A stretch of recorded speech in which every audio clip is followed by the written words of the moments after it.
Hey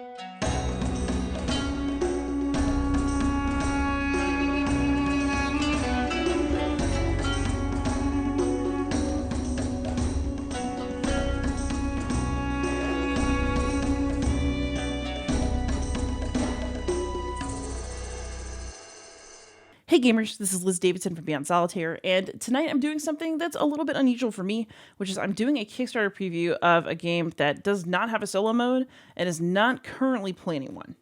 But I played Ahoy with some of its new factions at SD HistCon this past weekend, and I was so charmed that I agreed to take the demo kit and make a little preview for it, and I've just been having a good time exploring all the different factions for this game.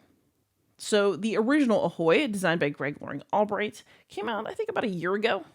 And it was a light asymmetrical game that kind of had a lot of ties to other leader asymmetrical games.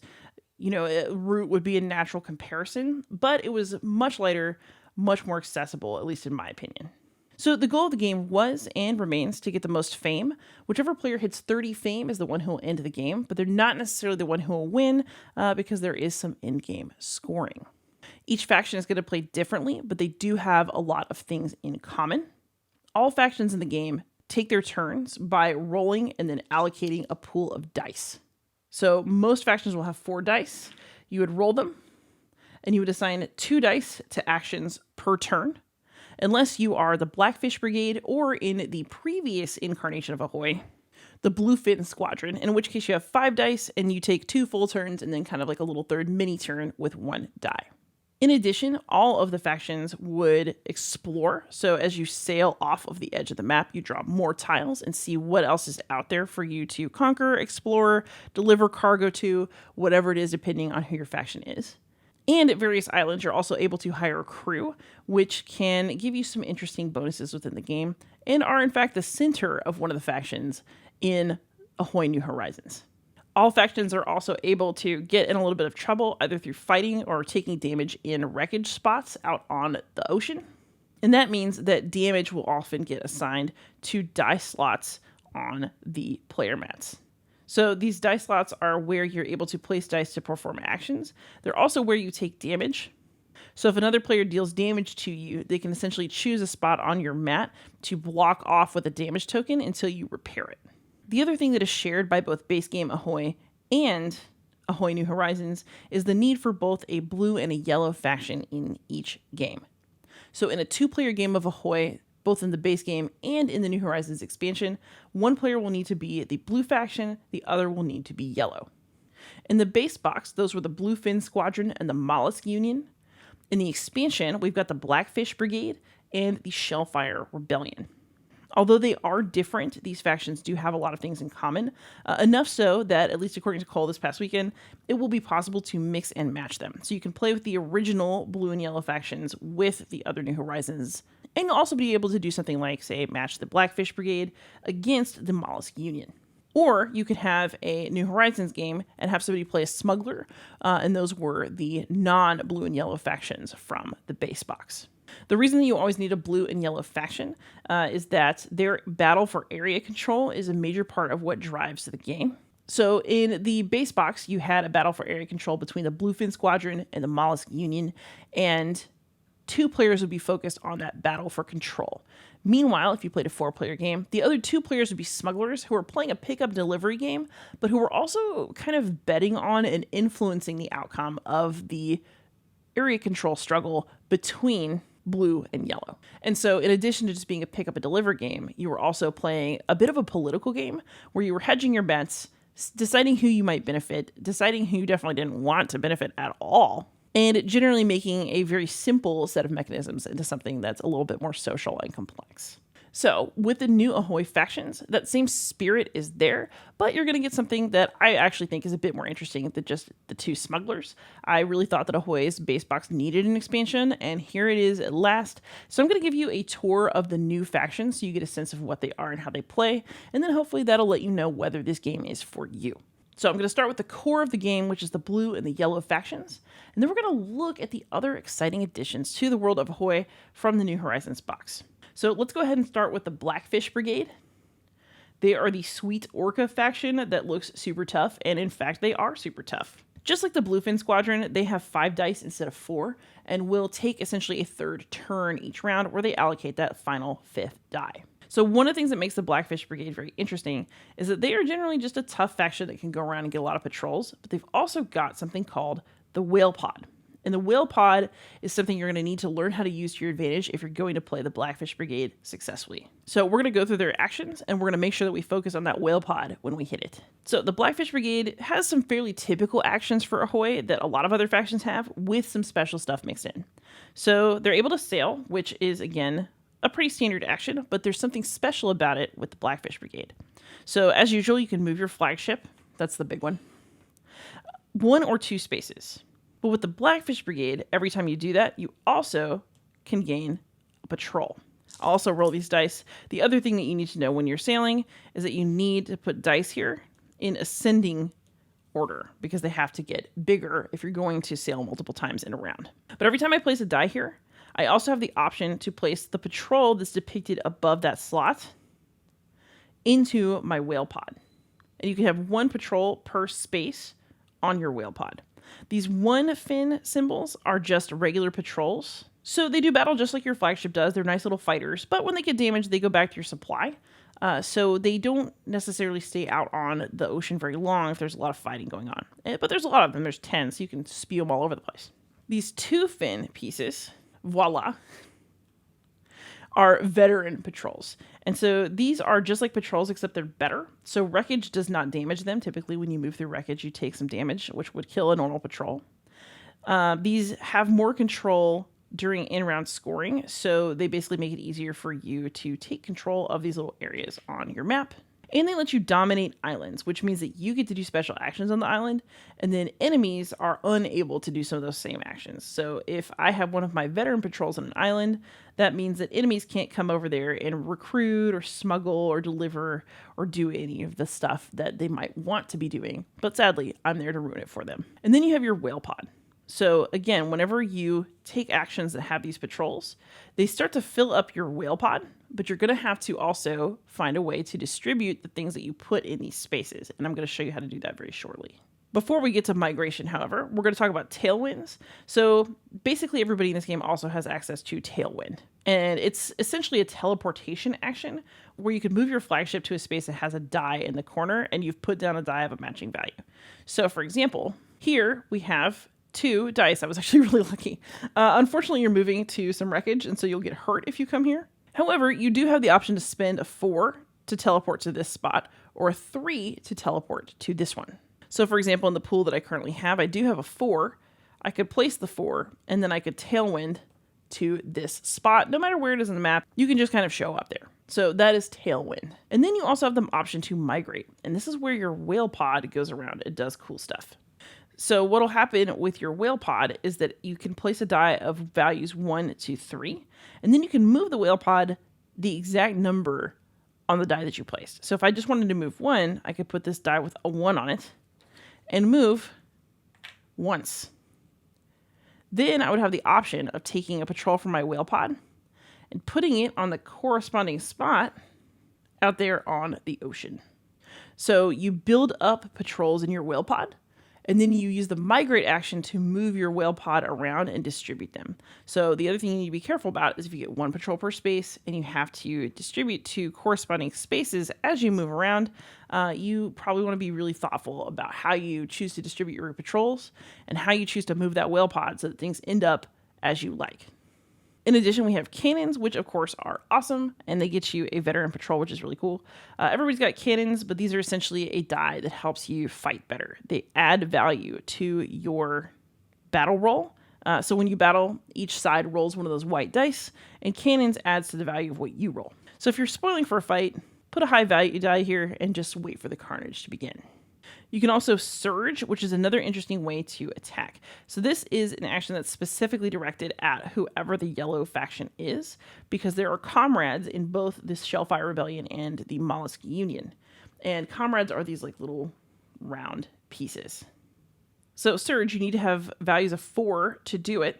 Allow you to choose a patrol that's in a straight line from your flagship and then move your flagship to it. You don't have to battle. You don't have to deal with strong currents.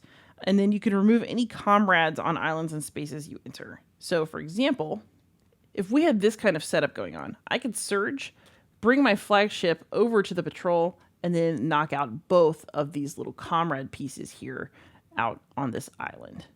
Yikes. Then if you want to move your patrols, you can do Whale Song, which allows you to choose 2 patrols and move them to 2 spaces. And if you've got a bunch of damage accruing on your player mat, you might want to Repair, which lets you remove up to 2 damage from your die slots. So those are the Blackfish Brigade's actions.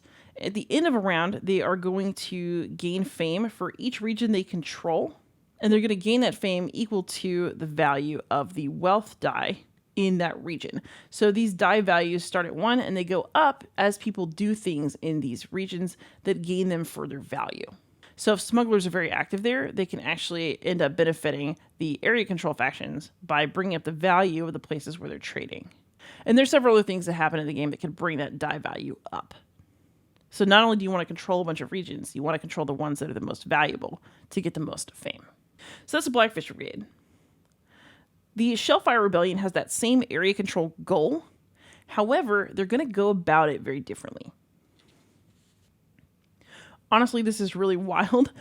Basically, what happens is that as you grow out your map and more islands come into view, you want to position these little launchers at key locations so that you can launch your little ready comrade discs onto those islands with the launchers. And then once you take over an island with your little guys, then you've gotten a lot of control in a region. So it's a spatial puzzle as well as an area control fight, because you're thinking about the best places to place these launchers so that you can launch your little guys onto the islands that they need to control.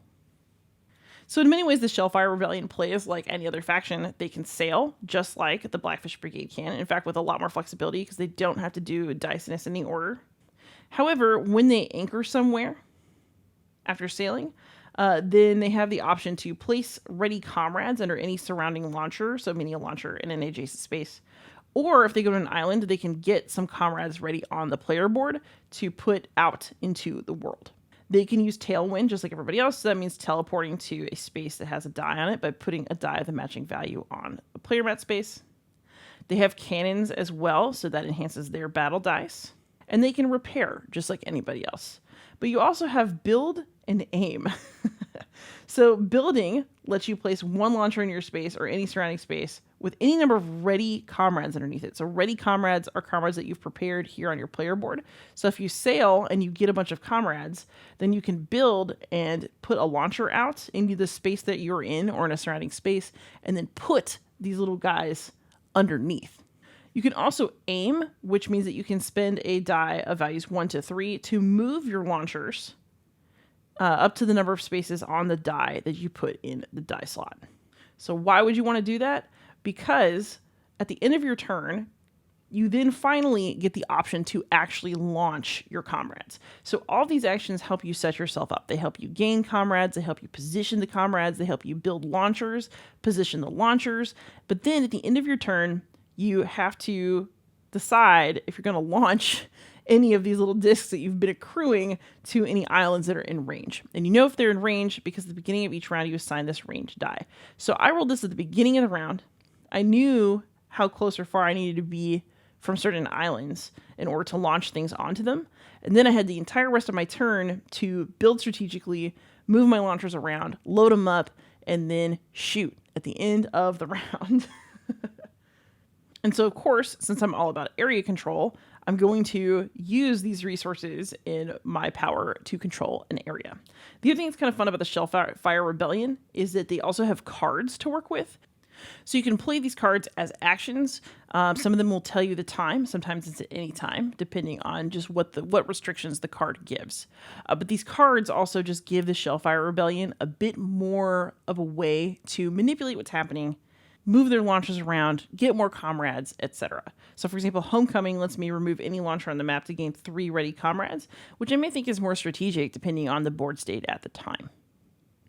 So that is the basics of the Shellfire Rebellion. So you've got blue, you've got yellow, They're fighting for area control. The Blackfish Brigade is a little bit more straightforward. They're just moving their whale pod around and spewing the patrols that they've gained on it all over the place.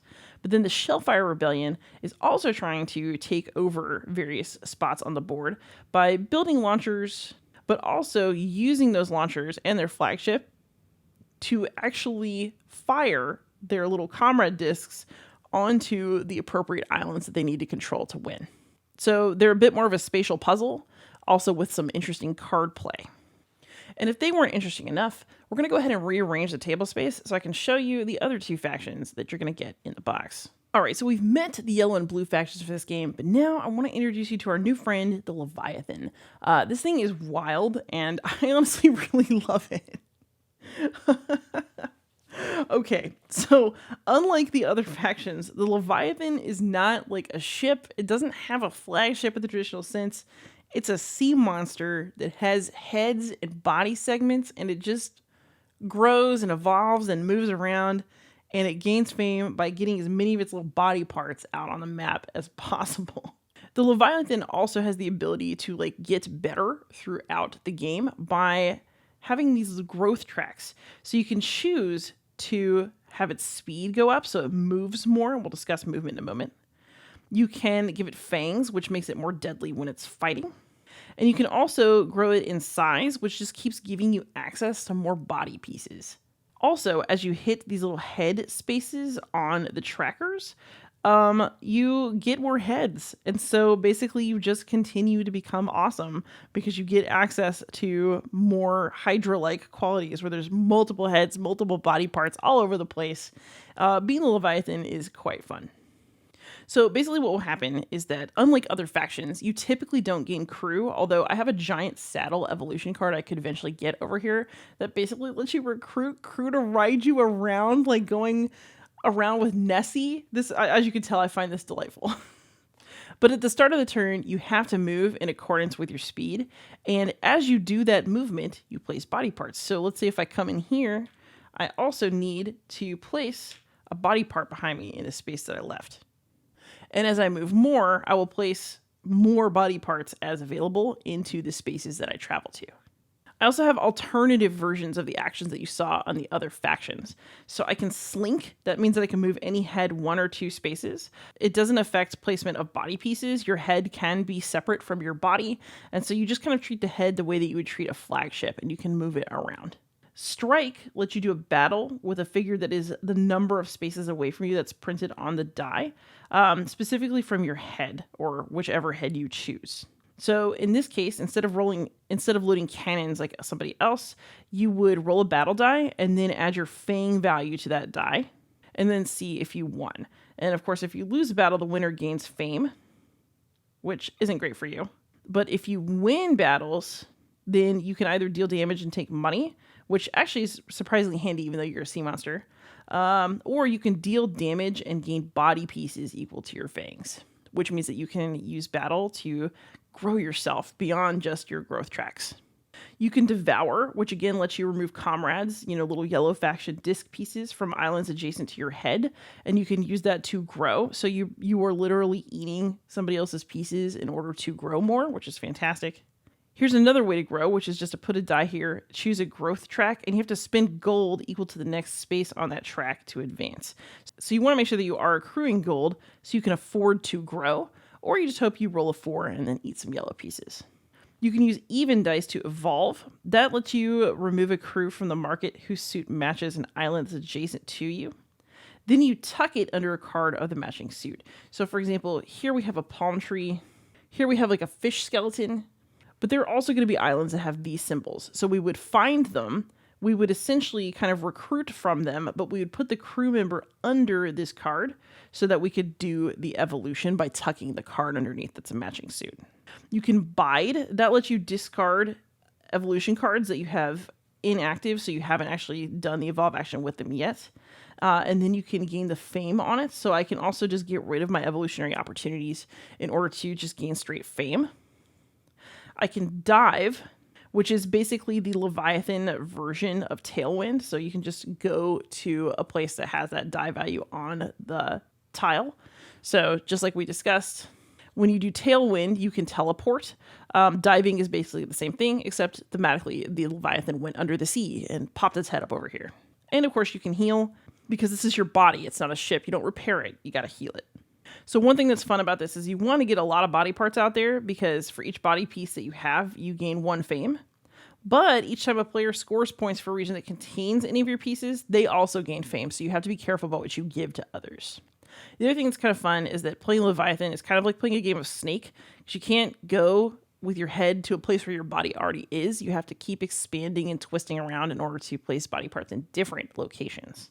So that is the basics of the Leviathan.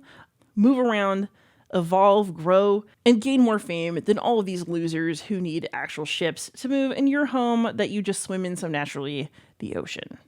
So that's Leviathan. Now we're going to take a quick look at the final faction in this game.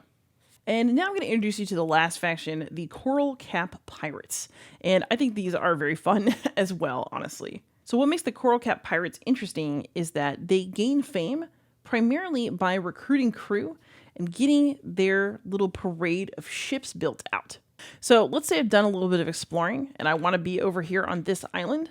Your goal is to get to different islands with different suits on them, specifically so that you can build ships and then later perform errands with those ships. So for example, here with the palm tree on it, we've got the luxury. So what I'd want to do is get to a tree island, put out my tree ship, and spend some money to recruit this convincing official with a tree suit up there in the top left corner so that I could crew up the luxury. And I would gain fame by doing this, both for just doing it and for the amount of gold that I spent on my crew member. And then from that point, my goal with this ship and with all others that I managed to build is to go to places where I can complete these errands and then do the same kind of recruit actions on islands with different symbols, where I'm picking up crew that are going to get me fame based on their suit and the requirements of the card. So every single one of these little ships is different, and you are doing a far more advanced kind of pickup game than the smugglers were doing, because you don't have to deliver anything. Instead, you're just running errands and accruing crew members. So as you build these ships, you're also putting them out on the water and moving them around to complete their own errands. That also leaves you more vulnerable because you have more ships out.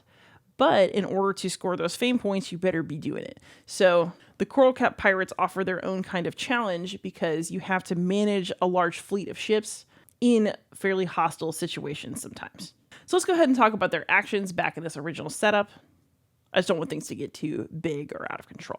So they're able to parade. So instead of just sailing, they can parade. And what that means is that they can move up to the number of ships on the die up to 2 spaces. So basically, you can put a 1 to 4 here, and then you can move up to the number of your ships on that die value, which you're going to want to do because you're going to have a whole bunch of ships out.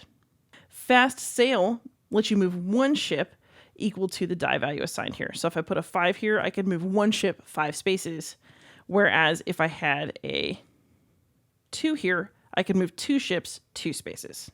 We have Tailwind, just like anybody else, so it lets you teleport to places that have a die in the corner of matching value to the one that you place in the space on your board. You've got cannons, so as usual, you can arm yourself and make yourself more difficult to attack because you can add the value on your cannons to your battle roll.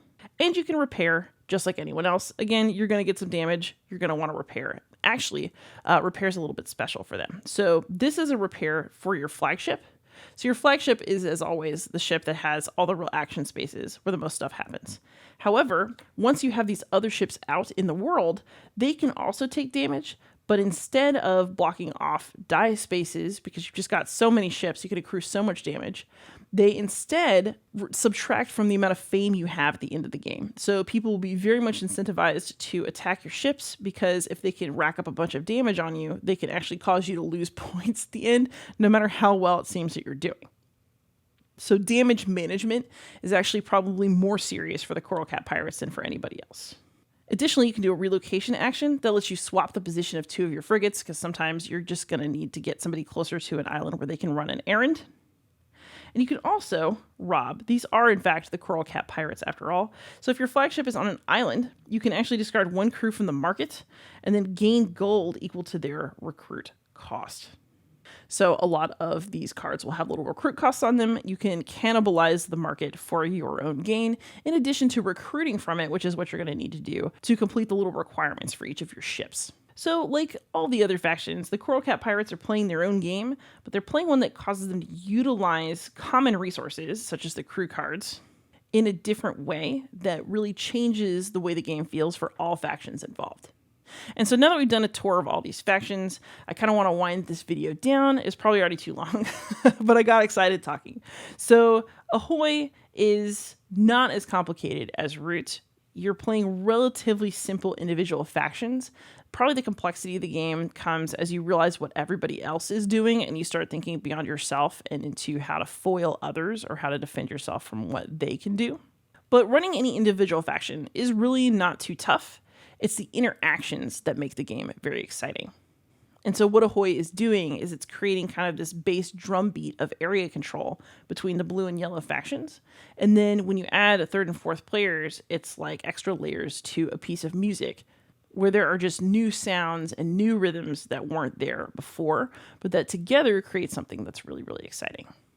So that said, I decided to preview this game just because I thought that it was really cool and I wanted people to see it.